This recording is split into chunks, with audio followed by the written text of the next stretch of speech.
दुनिया में कई ऐसे जगह हैं जो अपने आप में कई रहस्यमय समेटे हुए हैं। उनकी जगहों में से एक है मिस्र और वहां का पिरामिड। मिस्र की सबसे रहस्यमय कलाकृति है the great pyramid of Giza, जो दुनिया के 7 अजूबों में से एक है।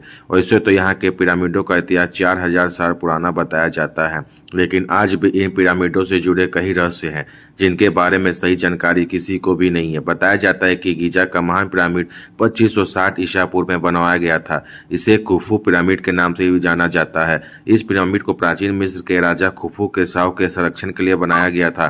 गीजा के ग्रेट पिरामिड की ऊंचाई करीब 450 फीट है।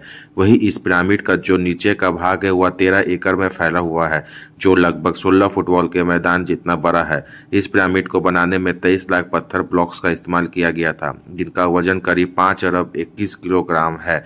इन पत्थरों में लाइमस्टोन और ग्रेनाइट शामिल है। इस पिरामिड को बनाने में इस्तेमाल किए गए पत्थरों का वजन 2 टन से लेकर 30 टन और कुछ पत्थरों का वजन तो 45,000 किलो तक है।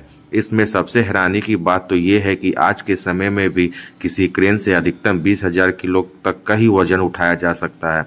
तो उस समय 45,000 किलो का वजन का पत्थर कैसे उठाकर लाया गया होगा। इन पिरामिडों को ऐसी जगह पर बनाया गया है, इन्हें इजराइल के पहाड़ों से भी देखा जा सकता है।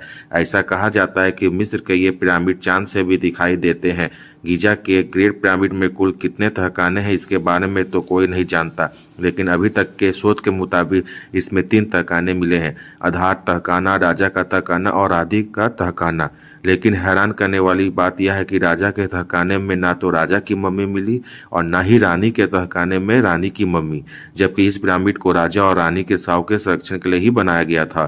गीजा के पिरामिड के अंदर का तापमान हमेशा नियंत्रित रहता है। पहाड़ चाहे कितनी भी गर्मी या सर्दी हो, पर अंदर का तापमान हमेशा 20 डिग्री सेल्सियस के आसपास ही बना रहता है। यह भी किसी रहस्य से कम नहीं है। द ग्रेट स्फिंक्स 73 मीटर लंबी और 20 मीटर ऊंची मूर्ति है, जिसे एक विशालाकाय पत्थर को काटकर बनाया गया है।